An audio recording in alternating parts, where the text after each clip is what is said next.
আপনাদের কাছে আমরা আলোকপাত করব। আপনারা জানেন নির্বাচনী ত্রয়োদশ নির্বাচনী যে প্রচার প্রচারণা এবং নানাবিধ কার্যক্রম শুরু হয়েছে। বাংলাদেশ জাতীয়তাবাদী দল বিএনপি সহ বিভিন্ন রাজনৈতিক দল এই নির্বাচনে অংশগ্রহণ করছেন। আমরা মনে করি দীর্ঘদিন গণতন্ত্রের জন্য যে সংগ্রাম এবং অবাধ সুষ্ঠু নির্বাচনের জন্য যে রক্তঝরা সংগ্রাম এদেশে হয়ে গেল বিগত 16-17 বছর ধরে, তারই ফলশ্রুতিতে এবারের নির্বাচন অত্যন্ত গুরুত্বপূর্ণ এবং এই নির্বাচন অবাধ সুষ্ঠু এবং ইনক্লুসিভ হবে, এটাই সবার বিশ্বাস। এই বিশ্বাস মাথায় রেখেই বিভিন্ন রাজনৈতিক দল এবং গণতন্ত্র মানা নেতাকর্মী তারা নির্বাচনী প্রচার অভিযানে নেমেছেন এবং তারা কাজ করছেন। কিন্তু এরপরেও আমরা কিছু কিছু বিষয় আমাদেরকে হতবাক করছে, আমাদেরকে বিস্মিত করছে। একটি রাজনৈতিক দলের আচার আচরণ এবং বক্তব্য নিয়ে তারা আসলে কি করতে চান আর দেশটাকে কোথায় নিয়ে যেতে চান এ ব্যাপারে তারা নিজেরাই কনফিউজড। কিন্তু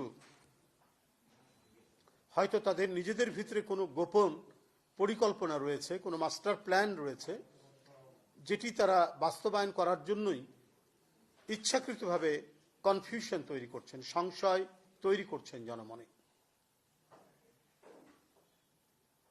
একবার সেই রাজনৈতিক দলটির প্রধান আমির তিনি বলেছেন যে নারীদের কর্মঘণ্টা কমিয়ে দেবেন তারা ক্ষমতায় যেতে পারলে। আবার আল জাজিরার সাথে এক সাক্ষাৎকারে দেখছি যে তিনি বলছেন না, এই ধরনের কথা আমরা বলিনি, আমি অন্যভাবে বলেছি। এই যে দ্বিচারিতা, এটি বিস্মিত করছে। এটা জনগণের মধ্যে এক ধরনের সংশয় তৈরি করছে, মানুষকে বিভ্রান্তি তৈরি করছে। এখানে কর্মক্ষেত্রে বিশেষ করে যে সেক্টরে নারীর সংখ্যা বেশি, প্রায় 50%, বিশেষ করে গার্মেন্টস সেক্টরে, তাদের প্রথম কথাই যদি ঠিক থাকে তাহলে ওই কথার পরিপ্রেক্ষিতে তারা দিয়েছিলেন যে সন্তান লালন পালন ইত্যাদির কারণে নারীদের সময় দিতে হয়। তাহলে আজকে আমাদের প্রধান যে রপ্তানি আয় গার্মেন্টস সেক্টর, সেই গার্মেন্টস সেক্টরে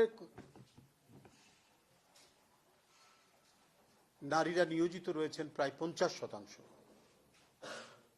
তারা কি করবেন? তারা কিভাবে এই সেক্টরে যে অবদান রাখছেন, পরিশ্রম করে এই সেক্টরকে এমন একটি ভায়াবল করেছেন যে আমাদের একটা বিপুল রপ্তানি আয় হয় এই সেক্টর দিয়ে। আর সন্তান লালন পালনের দায় কি শুধুমাত্র আজকের এই যুগে শুধুমাত্র কি মায়ের, নারীদের?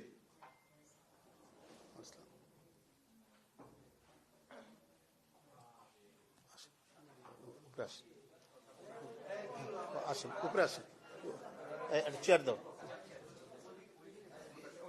এদিকে আসেন, পাশে আসেন, একটু বসতে দাও। টিচার, এই ব্যবস্থা করে দাও তো।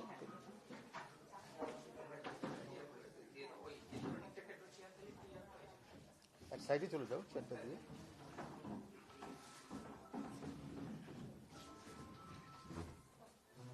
তাহলে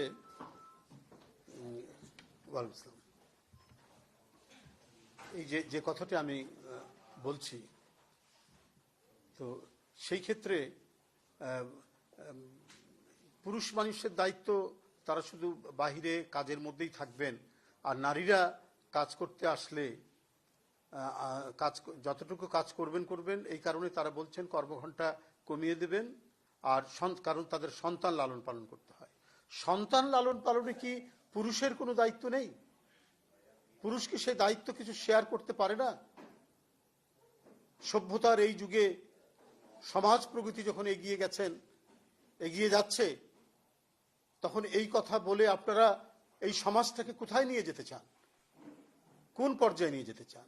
আবার এখন তাদের আমির বলছেন যে না, এই কথা আমি বলিনি। আল জাজিরা সুস্পষ্টভাবে এখানে এসেছেন। তাহলে নারীর যে অধিকার, আমাদের এখন যে সংবিধান, এর মধ্যেও আছে যে শেখ হাসিনা এটাকে এত কাটাছেঁড়া করেছে, তার নিজের মতো স্বৈরতন্ত্র ফ্যাসিবাদ কায়েমের পরেও যতটুকু অধিকারের যে কথাটি আছে, সেখানে মানুষের নাগরিক অধিকার নিয়ে সংবিধানে তাদের মৌলিক অধিকারের যে নিশ্চিত করা দরকার, সে কথাটি রয়েছে। তাহলে কি সেটি থাকবে না আপনারা ক্ষমতায় আসলে? বা আমরা এই অধিকারগুলো আরো বাড়ানোর জন্য নারী পুরুষ ভেদে প্রত্যেকেরই মানুষের তাদের অধিকার আরো নিশ্চিত করার জন্য যে কথাগুলো এই গণতান্ত্রিক আন্দোলনে আমরা সবাই বলেছি, তাহলে সেটার কি কোনো মূল্য থাকবে না? যেখানে তাদের একজন নেতা স্বয়ং আমিরের উপস্থিতিতে বলেছেন যে পার্লামেন্টে ইসলামী আইন দিয়ে চলতে হবে। এটাও আপনি সাংবাদিকের সামনে বলেছেন আমির যে এটা তার ব্যক্তিগত বিষয়, এখানে আমার কোনো মানে কাটিয়ে গেছেন আর কি, আমার এই বিষয়ে কোনো মতামত নাই। তবে আমি মনে করি যে না, এইভাবে আমি এটার সাথে একমত নই, উনি বলেছেন। ঘুরিয়ে ফিরিয়ে বলেছেন আর কি নানাভাবে।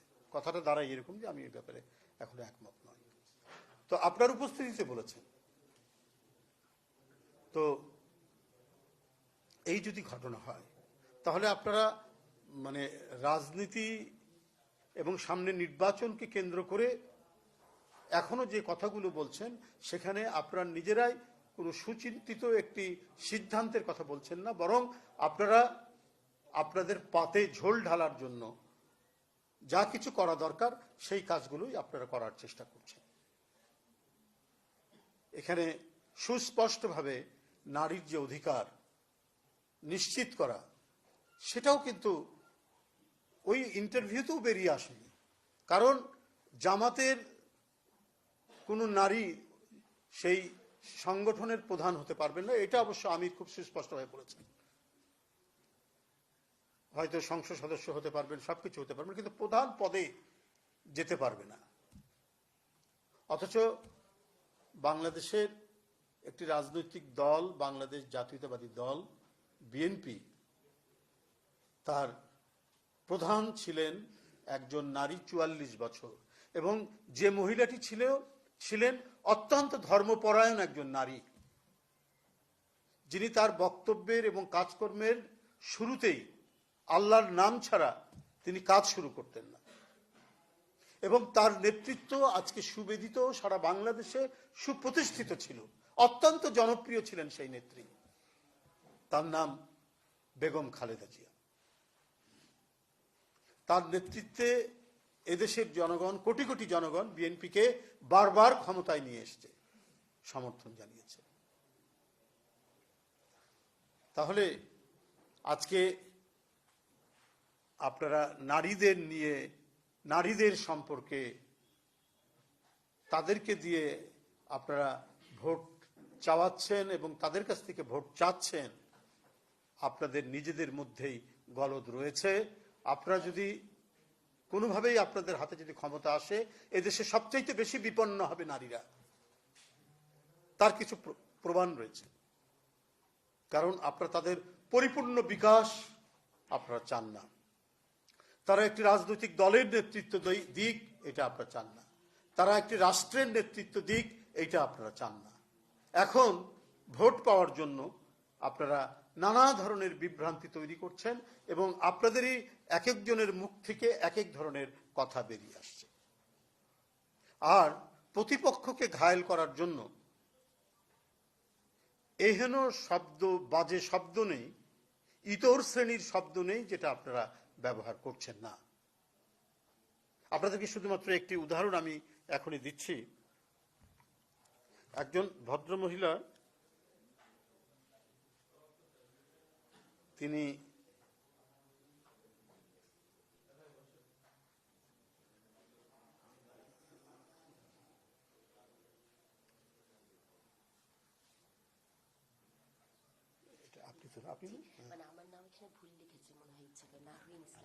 হ্যাঁ, এখানে একটা চিঠি, যে আমার পাশে জাহাঙ্গীরনগর বিশ্ববিদ্যালয়ের অধ্যাপিকা নাহরিন ইসলাম ওনার নাম, তাকে একটি চিঠি পাঠানো হয়েছে, গোপন চিঠি, এবং চিঠিটার বক্তব্য ভাষা আমি 2-3 বার পড়েছি। এটা আমার কাছে মনে হয়েছে পাহাড়ের গুহা থেকে সাধারণত দস্যুরা অথবা জঙ্গিরা এই ধরনের চিঠি পাঠায় সমাজের নানা শ্রেণীর মানুষ, যাদেরকে তারা শত্রু মনে করে। বোন নামটা ভুল লিখেছে, নাহরিন ইসলাম হবে, নাহিরুল ইসলাম লিখেছেন, বিশ্ববিদ্যালয় শিক্ষক এবং মিডিয়া ব্যক্তিত্ব হিসাবে আপনার কাছে দেশ ও জাতির গঠনমূলক ভূমিকা আশা করে আপনার সর্বক্ষণের শুভাকাঙ্ক্ষী আমরা। তো শুভাকাঙ্ক্ষী আমরা হলে আপনি কে সেটা স্বাক্ষর করেননি কেন? আচ্ছা, কিন্তু করেননি এই কারণে, আমি যেটা বলেছিলাম যে এটা পাহাড়ের কোনো গুহা থেকে কোনো জঙ্গি গোষ্ঠী এ ধরনের চিঠি পাঠাতে পারে তাদের শত্রুপক্ষ যাদেরকে মনে করে।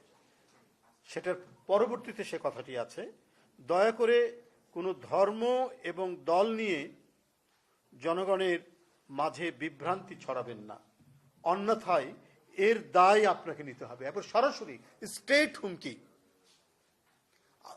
তাদের বিরুদ্ধে, বিশেষ করে সেই রাজনৈতিক দল, তাদের বিরুদ্ধে আমরা অভিযোগ করেছি, নানা শ্রেণী পেশার মানুষ অভিযোগ করেছে, এদেশের গণতন্ত্র মানা মানুষরা অভিযোগ করে যে এরা নারী বিদ্বেষী, এরা নারীর প্রগতি এবং তাদের পরিপূর্ণ বিকাশ চায় না।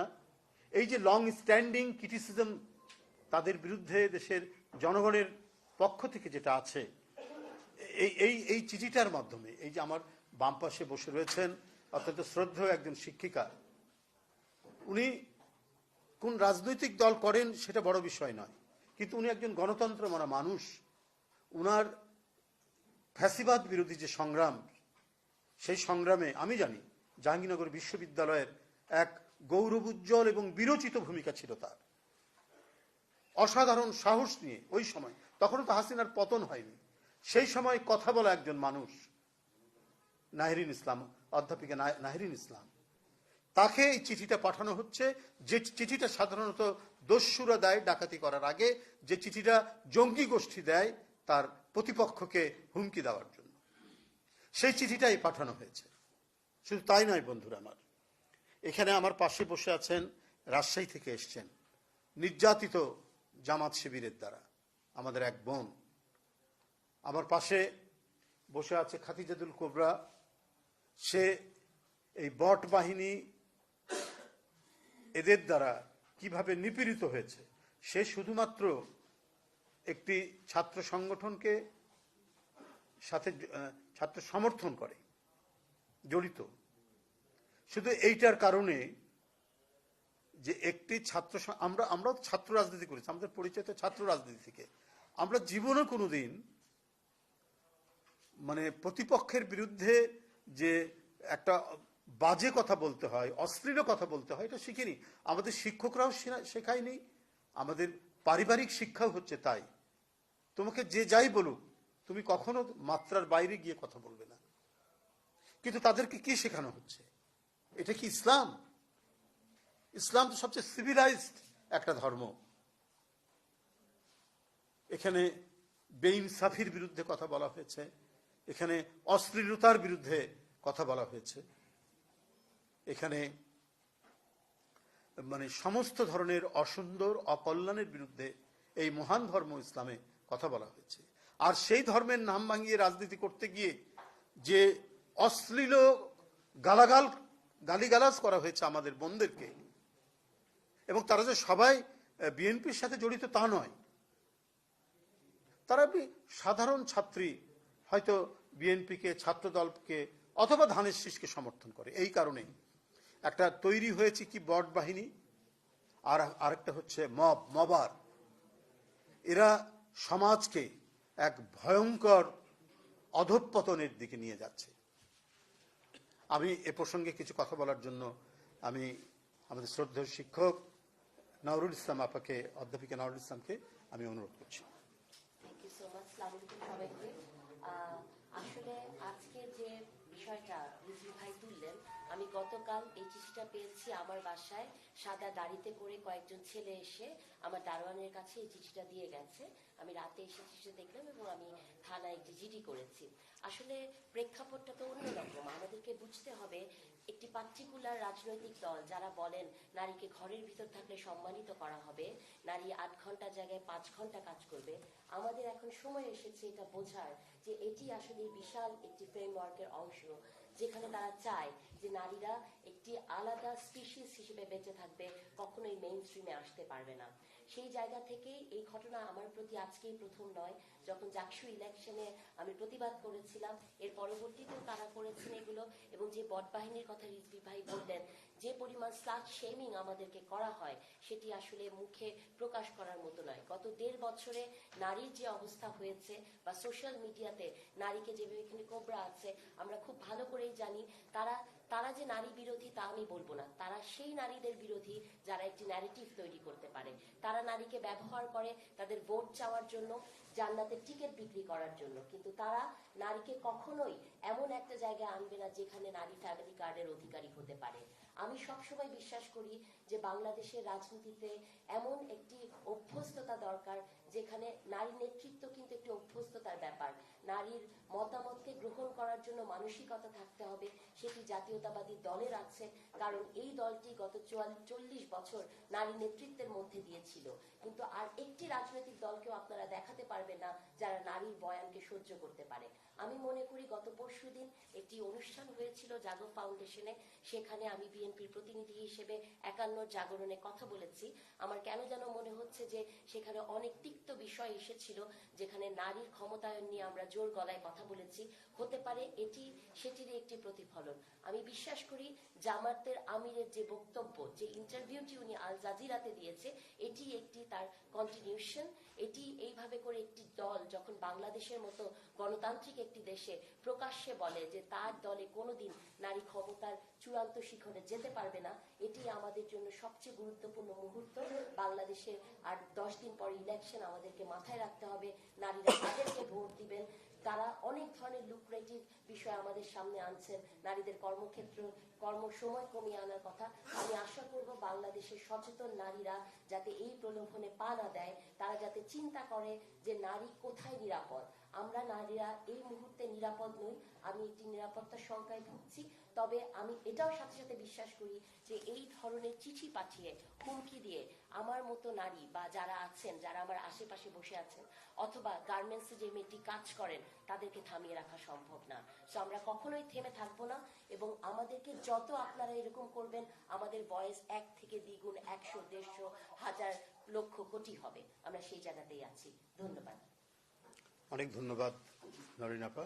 আমি এখন সংক্ষেপে কিছু কথা বলার জন্য অনুরোধ করছি, যার ব্যক্তিগত জীবনের অভিজ্ঞতা, এই এই যে শক্তি, এই যে অশুভ শক্তি, এই শক্তির দ্বারা কিভাবে নির্যাতিত হয়েছে রাজশাহীর মেয়ে, রাজশাহীতে তার সেই বর্ণনাটি সে দেবে। অত্যন্ত সংক্ষিপ্তভাবে বলার জন্য অনুরোধ করছি। নীলুফার, না তোমার নাম? হ্যাঁ, এবার নীলুফারকে আমি অনুরোধ করছি, সে কিভাবে এই বট বাহিনী এবং এই অশুভ শক্তির দ্বারা নির্যাতিত হয়েছে, সে এবং তার আরেকজন সতীর্থ, ওর বোন, ওর নাম কি? নূরবানু। হ্যাঁ, নীলুফার বলো। বিসমিল্লাহির রহমানির রহিম। আসসালামু আলাইকুম সাংবাদিক ভাইরা, ভালো আছেন সবাই? আমরা গত নভেম্বর মাসের 11 তারিখে আমাদের জনাব তারেক রহমানের 31 দফা দাবি লিফলেট বিতরণ করার জন্য আমি রাজশাহীর মেয়ে, পবা উপজেলা, হরিয়ানি 6 নম্বর হরিয়ানি নয়, আমার নাম মোসাম্মদ নীলুফা ইয়াসমিন। আমি প্রতিটা মহল্লায় আমি 31 দফা দাবির লিফলেট বিতরণ করতে যাই। ওখানে আমরা কিছু কিছু করে মহিলা জোগাড় করে একটা কমিটি টিম করি। আমি, আমার বোন, আরো অনেক মহিলা আসছিলেন। ওরা মাগরিবের নামাজ পড়ার জন্য বাসায় বাসায় চলে গেছেন। আমার যেটা বাসা যে জায়গায় আমাকে মেরেছে ওই জায়গাতে আমার বাসা, ওই জায়গাতে মোড়, আমার অন্য দিক দিয়ে আর কোনো রাস্তা নেই গাড়ি যাওয়ার। ওখানে আমরা নামি, আমার সারাদিন নাই খাওয়া নাই দাওয়া, আমরা এই মাঠে সারাদিন কাজ করি মহল্লায় মহল্লায়। আমরা যে একটা দুটা চাল কিনবো, কিনে একটু সবজি কিনে বাসায় যে রাতে বাচ্চাদেরকে রাঁধিয়ে খাবো, এগুলো আমার বোনকে ডেকে আমরা বাজার করতে নেমেছিলাম। জামাত শিবিরে ও কসফেরের আসামি নুরুল ইসলাম আমাকে ডাকে, ডাকি বলে শোনো, আমি কি হলো বলেন? তো বলছে আমাকে ভোট করে দাও। আমি কিসের ভোট করে দেবো আপনাদের? তো বলে আমার জামাতের ভোট করে দাও, তুমি তো অনেক মহিলা নিয়ে কাজ করে বেড়েছো। তা আমি ওকে বললাম যে আপনাদের কিসের লিগে আমি ভোট করে দেবো? আমি বিএনপির ৩১ দফা দাবি লিফলেট বিতরণ করে বেড়েছে, আর আপনাকে ভোট করে দিতে পারি? আপনারা কি কথা বলেন? 96 থেকে মরহুমা অ্যাডভোকেট কবির হোসেন ভাইয়ের ভোট করেছি। 2001 সালে আমাদের সাবেক মেয়র মিজানুর রহমান মিনু ভাইয়ের ভোট করেছি। 18 সালে অ্যাডভোকেট শফিকুল হক মিলন ভাইয়ের করেছি। এই 25 সালে আমরা 31 দফা তাবিলি নামেছি। আর আপনি আমাকে বলেন যে অনেক আমার বিএনপির অনেক নেতা কর্মীকে গালিগালাজ দেয়। গালিগালাজ দেওয়ার পরে আমি বলি কিসের জন্য গালিগালাজ দিচ্ছেন? তারপরেও মুখের ভাষা দরিদ্র সাংবাদিক ভাইয়েরা বলা যাবে না দিয়ে আমার বোনকে একটি ওনার পায়ে জুতা খুলে ঘাড়ে পরে একটি বাড়ি মারে। আমার বোন চিৎকার দিয়ে কেঁদে ওঠে। ঘটনাস্থলে লোকজন কিছু জুটে, তারপরে আমাকে দৌড়ে যায়। আমি বলছি বাসায় যায়, রোডের পরে সরকারি রোডের পরে দৌড়ে যায়। আমার পেটে একটি লাথি মারে, ওখানে আমি কান্দে উঠি চিৎকার করে, এই যে আমার হাড়ের আমার পেট্রিশন। আমি যদি ওখানে মরে যেতাম, আমার একটি বাচ্চা ছিল, সে বাচ্চাটার দায়িত্ব কে নিত তখন? এই দায়িত্ব কে নিত? কারো ক্ষমতা ছিল না যে আমার এই বাচ্চাটাকে মানুষ করার জন্য, তার কেউ নাই। আমাদের বাবা নাই, ভাই নাই, বোন নাই, কেউ নাই। আমরা দুটা এতিম বোন, আমরা দুটা বোন মানুষের দোয়া কাজ করি খাই। বিএনপি ভালোবাসি, ধানের শীষকে ভালোবাসি বলে আমরা এই নির্বাচনের সময় আগে থেকে আমরা মাঠে নামে কাজ করি। তারপরেও ওনারা জানে শোনার পরেও আমার ক্ষেত্রে মারল দিয়ে আমরা থানায় গেছি।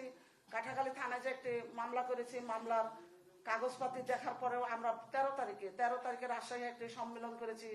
14 তারিখে মানববন্ধন করেছি 0 পয়েন্টে দিয়ে মামলা করার পরে 12 তারিখে জানুয়ারি 12 তারিখে উনি জামিন হয়ে আসছেন। আসে অনেক গালিগালাজ দিয়েছে ওনাকে, এ পর্যন্ত কেউ গ্রেফতার করেন। উনি প্রতিদিন মোড়ের পরে আসে, আমাদের মোড়ের পর, আর আমার কেউ হুমকি দেয় বলে তোদের বাড়িঘর ভাঙিয়ে দেবো, খালি ক্ষমতায় যায়, কি করে তোরা থাকিস তাই দেখবো। তা আমাদের এই যে দুটা বোন, আমরা কি হালে থাকবো, কি হালে বাস করবো ওই জায়গায়? আমাদের কোনো নিরাপত্তা নাই, আমাদের কোনো নিরাপত্তা নাই যে আমার এই দুটা বোনের দেখার কেউ নাই, কোনো মানুষ নাই। আমরা কি করে চলাফেরা করব? আমি সাংবাদিক ভাইকে বলতে যার বাংলার জাতির পুরে আমি আমাদের এই বিচার অতি দ্রুত যেন এই নুরুল হককে ধরিয়ে এনে যেন আইনের আটগড়ায় দেয়। আমাকে যেন মানুষের মধ্যে নির্যাতন করে যে মেরেছে, আমরা যে কেন্দ্রেছি, আমার কান্দার বিচার আমরা পাইনি, আমার ওই বোনও পাইনি। আমরা দর্শককে বলতে চাই জাতির উদ্দেশ্যে যে তাকে যেন অতি দ্রুত ধরে এনে গ্রেফতার করি, আমাদের মুখটা যেন হাসে, আমরা যেন দেখতে পাই, 10 যেন দেখতে পাই যে কসফারের আসামিকে ঠিকই নির্যাতন, তার মহিলাদের অধিকার, মহিলাদের মারার জন্য তারে কি বিচার হয়েছে।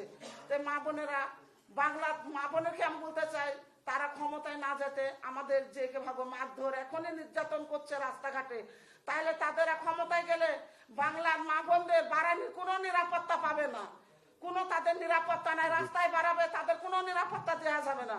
তাই আমি আমাদের আজকে যেখানে আসতে পারছি আমাদের নারীর অধিকার নেই, এই জন্য আমার দলের চেয়ারম্যান জনাব তারেক রহমান বড় ভাইকে আমি আমার পক্ষ হয়ে তাকে ধন্যবাদ জানাই। আমাদের অধিকার যে দিয়েছেন এই জন্য আমি তাকে বারবার আমি তাকে ধন্যবাদ জানাই। আমাদের দিকে আমার এতিম দুটি বোন দিকে বা আপনিও যেরকম এতিম এরকম আমার দুই বোন দিকে যেন আপনি নজর রাখেন, এগুলো আমি আমার কথা শেষ করছি। সবাইকে আসসালামু আলাইকুম। ভালো, গুড। এবারে আমি খাদিজাতুল কোবরা ও নিপীড়নের শিকার এবং মানসিকভাবে শারীরিকভাবে দুইভাবেই তাকে নিপীড়ন নির্যাতন করা হয়েছে। খাদিজাতুল কোবরা জগন্নাথ বিশ্ববিদ্যালয়ের ছাত্রী।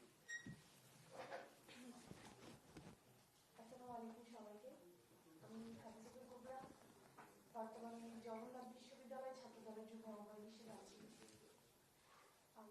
যখন থেকে আমরা একটা সাধারণ মানুষ থাকি তখন পর্যন্ত আমরা ভালো, হয়তো বিগত সময়ে যখন রাজনীতির সাথে যুক্ত হয়নি স্ল্যাক শ্রমিকের শিকার অত একটা হয়নি, দু একটা হয়তো কমেন্ট আসতো বা ইনবক্সে মেসেজ আসতো, কিন্তু যখন থেকে একটা নির্দিষ্ট রাজনৈতিক গোষ্ঠীর হয়ে গিয়েছি তখন থেকে আমি ভিন্ন ধরনের রাজনৈতিক দলের শত্রু হয়ে গিয়েছি। তাদের কাছে একমাত্র তাদের দলের নারীরাই সেরা, পর্দাশীল, যোগ্য, চরিত্র সম্পন্ন, কিন্তু কিন্তু ভিন্ন রাজনৈতিক মতাদর্শী নারীরা হচ্ছে চরিত্রহীন, অযোগ্য এবং ইসলাম বিদ্বেষী। এই যে বর্তমানে যে রাজনৈতিক দল আছে তাদের একটা স্পেশাল ফোর্স আছে যেটাকে আমরা বলি বল বাহিনী। তারা আসলে কারা? তারা একটা নির্দিষ্ট রাজনৈতিক গোষ্ঠীর এজেন্ডা নিয়ে কাজ করে। তাদের প্রধান টার্গেট হচ্ছে বিরোধী দলের ওই সকল নারী যারা অধিকার নিয়ে কথা বলে, যারা সকলের জন্য ভয়েস রেইজ করতে চায়।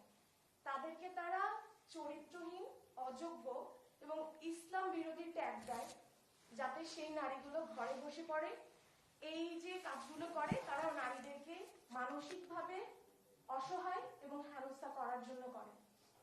দেখা যাচ্ছে যে এই কাজগুলো করার কারণে মেয়েরা ঘর থেকে বের হয় না, তারা ওপেনে এসে থ্রেট দেয়, ইনবক্সে এসে থ্রেট দেয়। আর এই যে অনলাইনে সাইবার বুলিং, যাতে তারা মানসিকভাবে বিকাশগ্রস্ত হয় এবং যাতে ভয় পায় যে আমি এই পোস্টটা করছি, আমাকে তো নোংরা কমেন্ট করবে, মানুষ দেখছে, আমার পরিবারের মানুষ দেখছে, আমার আত্মীয় স্বজন দেখছে, তারা হয়তো ভাববে যে সত্যি আমি হয়তো দেহ ব্যবসা করি, আমি হয়তো ছাত্রদল বা আওয়ামী লীগের রাতে ছাত্রদল বা বিএনপির রাতের খাবার। এই জিনিসগুলো তারা পোর্ট্রে করে।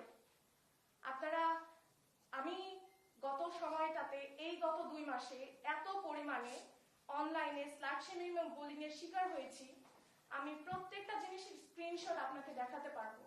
শুরুর দিকে তারা কমেন্টে ওই ধরনের নোংরা কথা বলতো না, কিন্তু যখন থেকে দেখছে যে আমি সত্য নিয়ে কথা বলছি বা বিরোধী দলের যে দোষগুলো আছে সেগুলো তুলে ধরছি, তারা আমাকে কমেন্টে এখন যা মুখে আসে তাই বলে, আর ইনবক্সের কথা নাই বললাম। তারা এইভাবে এসে ইনবক্সে কথা বলে যে আমি জানি গালি দিলে গুনাহ হয়, কিন্তু তবু আমি গালি দিলাম, আপনি এটা। তারা বলে যে পর্নস্টার মিয়া খলিফাও হিজাব পরে, আপনিও হিজাব পরেন। তাহলে আপনি জাস্ট বুঝেন যে একটা মেয়ের মানসিক অবস্থা তখন কি হয়। তাদের কাছে একমাত্র জামায়াতের নারীরা, ছাত্রী সংস্থার নারীরাই সেফ, তারাই পর্দানশীল। অন্য দলের নারীরা তাদের কাছে কোনো ধরনের সেফ না। ইভেন বর্তমানে এরকম হয়েছে, আমি আমার ফেসবুক প্রোফাইলে কোনো নারীকে যতই সে উল্টাপাল্টা কথা বলুক আমি তাদেরকে নিয়ে কিছু লিখি না, কিন্তু তারা তাদের যে নির্দিষ্ট গোষ্ঠী নারী আছে তাদেরকে আমার পিছনে লেলিয়ে দিয়েছে। তারা বিগত সময় কোনো ধরনের পোস্ট করতো না, কিন্তু যখন এখন তারা টপিক পাচ্ছে, খাদিজাতুল কুবরা একটা কথা বললে সেটা নিয়ে হেনস্থা করতে হবে, তাকে এরকম ভাবে ডাউন করতে হবে যে সে অযোগ্য, তার কোনো যোগ্যতা নেই, সে ইসলাম বিদ্বেষী একজন মানুষ। যেটা আমার সাথে করছে, তারা আমাকে এক প্রকার বর্তমানে নাস্তিক বানিয়ে দিয়েছে যে আমি ইসলামকে মানি না। আমাকে ইনবক্স হিসেবে বলা হয় যে আপনি বিএনপি ছেড়ে দিয়ে জামায়াতে যোগ দেন। আমার এটা ব্যক্তি স্বাধীনতা এবং ব্যক্তি ইচ্ছা যে আমি কোন দল করব, কাকে ভালোবাসবো, কাকে আমার পছন্দ। তারা তো এটা নিয়ে আমাকে প্রেশার করতে পারে না। তারা আমাকে রীতিমতো এসে থ্রেট দেয় যে আপনার কিন্তু দিন খারাপ আছে, সামনে ভালো হয়ে যান। আমার পরিবারের মানুষজন, আমি হলে থাকি, আমার রুমমেটটা কনসার্ন যে আপু আপনি বের হইলে, বা আমার বাবা মা বলে যে তুমি বের হলে সাবধানে থেকো। আমি যখন আপনারা কেউ কথা বলতে পারেননি, পরিচয়হীন ছিলেন, তখন শেখ হাসিনার বিরুদ্ধে কথা বলে 15 মাস জেল খেটেছি। আমাকে ভয় দেখিয়ে লাভ নেই।